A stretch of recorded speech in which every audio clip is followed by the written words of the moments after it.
নমস্কার বন্ধুরা, গৃহকোণ ফ্যামিলির তরফ থেকে তোমাদের সবাইকে অনেক অনেক স্বাগত জানাই। ফাইনালি আজকে রেডি হয়ে বেরিয়ে পড়েছি বাপের বাড়ি যাওয়ার জন্য। তোমরা দেখে বুঝতেই পারছো, দেখো রাস্তার মধ্যে এখন একটু রেস্ট মানে দাঁড়িয়ে পড়েছি, কারণ আজকে বাইক নিয়ে যাচ্ছি বাপের বাড়িতে। আর খুবই রোদ ছিল, আর সকাল সকাল বেরিয়েছিলাম কারণ যাতে রোদের কষ্ট না হয়। তাও রোদ উঠে গেছিল, তাও খুবই কষ্ট হচ্ছিল। তো মাঝপথে একটু দাঁড়িয়ে একটু রেস্ট নিয়ে একটু জল খেয়ে তারপর আবার আমরা রওনা দিয়েছি। আর দেখো জামাই ষষ্ঠীতে তো বাপের বাড়িতে আসতে পারিনি, ওই জন্য আজকে বাপের বাড়িতে আসছি। আর খুবই মজা হচ্ছে, বুঝতেই পারছো অনেকটা দিন পর বাপের বাড়িতে আসলাম। আর আজকে সারাদিনের ভিডিওটা যেটুকুনি পারবো তোমাদের সঙ্গে শেয়ার করব, দেখতে থাকো আর সাথে থাকো। চলো দেখো কি করব না করবো আজকে। ফাইনালি এখন দেখো বাড়িতে পৌঁছে গেছি, আর এটা হচ্ছে আমার বাড়ির মন্দির। আর দেখো ঘরেতে এসে রেস্ট নিয়ে হাত মুখ ধুয়ে মা এখানে এখন দিচ্ছে গ্লুকন্ডি গুলে, কারণ অনেক রোদ থেকে এসছি। মা বলছে আগে ঠান্ডা খা, তারপরে ব্রেকফাস্ট খাবি। আর মা দেখো এখানে ব্রেকফাস্টে পাস্তা করে রেখেছিল আমাদের সবার জন্য। তো পাস্তা খেয়ে একটু চলে গেছিলাম মামার ঘরে, ছোট মামার ঘরে। আর এখানে দেখো আমার মামার মেয়ে ও ওর বাবার সমস্ত খেলার যা, এগুলো আমার মামার মানে আমার ছোট মামার খেলার সব প্রাইজগুলো সমস্ত কিছু ঘরে সাজিয়ে রাখে। আর ওকে বলেছিল আজকে পরিষ্কার করতে। আর দেখো দুপুরে এখানে মা লাল শাক ভাজা, আলু ভাজা, ডিমের অমলেট আর টক ডাল করেছিল। দুপুরে হালকা করে মাকে রান্না করতে বলেছিলাম, বেশি রান্না মাকে করতে বলিনি। আর খেয়ে দিয়ে তো রেস্ট নিয়ে একটু বিকালবেলা বেরিয়ে গেছিলাম মাঠে ঘুরতে গেছিলাম, কারণ মাঠে প্রচণ্ড হাওয়া, অনেকটা মানে ভালো লাগছিল। বিকালবেলা সবাই মিলে আমরা একটু রেডি হয়ে বেরিয়ে পড়েছিলাম মাঠেতে। দেখো কি সুন্দর ভিউ, চারিদিকের ভিউটা খুব সুন্দর। তোমরা দেখো, দেখতে খুব ভালো লাগবে।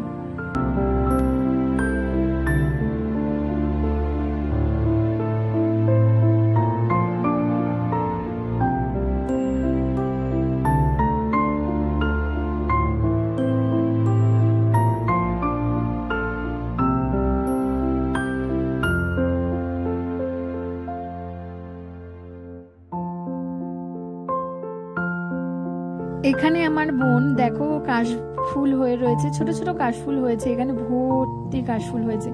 আর ওগুলো নিয়ে ও তুলছে আমার মেয়ের জন্য। আর ও প্রচন্ড আমার মেয়েকে ভালোবাসে, আমাকে বলছে দিদি দেখ কত সুন্দর কাশফুল হয়েছে। আর সত্যি আমি না নিয়ে নিতে পারলাম না ভিডিওটা, মানে এত ভালো লাগছে ভিউটা, আর এত প্রচন্ড হাওয়া হচ্ছিল, মানে খুব সুন্দর লাগছিল ভিউটা। আর বিকালে তো এখন আমরা এখানে মাঠে এসেছি, আর সন্ধ্যে হয়ে আসছে, বাড়িতে চলে যাব, কারণ আবার একটু বেরোনোর আছে, একটু ফটো তুলতে যাব। কারণ হচ্ছে আমাদের কালকে আমাদের এত বছর পর আমরা রেজিস্ট্রি করব, মানে বুঝতে পারছো তোমরা, মানে আমাদের রেজিস্ট্রি হয়নি, আর এত বছর পর ফাইনালি আমরা কালকে রেজিস্ট্রি করব, তার জন্য আমাদের ফটো তুলতে হবে।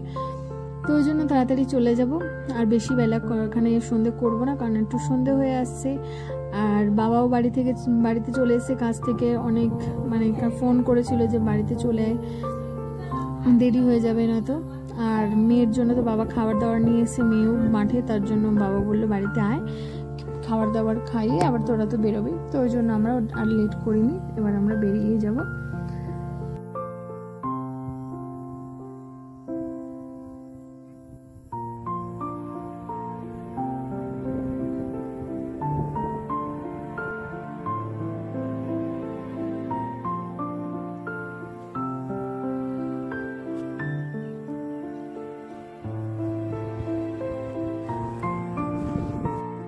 আর এখানে দেখো তোমরা কি সুন্দর ছোট ছোট গরুর বাচ্চাগুলো কি সুন্দর ঘাস খাচ্ছে, ঘুরছে, এত ভালো লাগছে।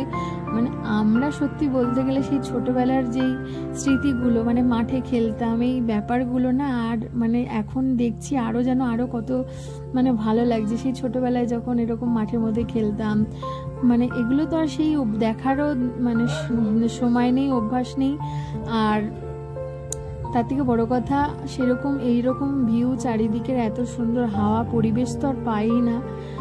আর কিছু করার নেই, কলকাতার দিকে থাকতে গেলে আমাদের এরকম। আর কত সুন্দর কাশফুল তুলে দেখো, ওকে এখানে খেলা করছে নিয়ে। আর তারপর আমরা আমরা বাড়িতে চলে এসেছি। আর এখানে দেখো বাবা কত ধরনের মাছ এনেছে। মেয়ে এসেছে বলে কথা, সে এখন পাগল হয়ে গেছে। এখানে এনেছে ইলিশ মাছ, ভেটকি মাছ, গলদা চিংড়ি আর এমনি চিংড়ি নিয়ে এসছে। আর আমাদের মন্দিরের ঠাকুরকে দিদিমা এখন পুজো দিচ্ছে, সন্ধ্যাবেলা আরতি করবে। দেখো কত সুন্দর রাধা গোবিন্দ, এত সুন্দর মুখ দুটো, মানে প্রাণ দুটো জুড়িয়ে যায় তাদেরকে দেখলে। আর ভাইও বাড়িতে চলে এসছে, সবাই বাড়িতে প্রায় চলেও এসছে এখন সন্ধেবেলা। এবার আমরাও বেরিয়ে পড়বো। আবার এখানে আমার মেয়ে আর আমি এখানে মন্দিরে আরতি দেখছিলাম। আর ফাইনালি রাতের বেলা দেখো বাবা আর মাছ রান্না করতে মাকে বারণ করলো, আমরা খেয়েছিলাম রাতে বিরিয়ানি। তো বন্ধুরা, আজকে ভিডিওটা তোমাদের কেমন লাগলো অবশ্যই জানিও। ভালো লাগলে একটা লাইক কমেন্ট করে দিও, আর চ্যানেলের নতুন সদস্য হয়ে থাকলে সাবস্ক্রাইব করে দিও। আবার তোমাদের সঙ্গে নতুন ভিডিওতে দেখাবো। চলো টাটা।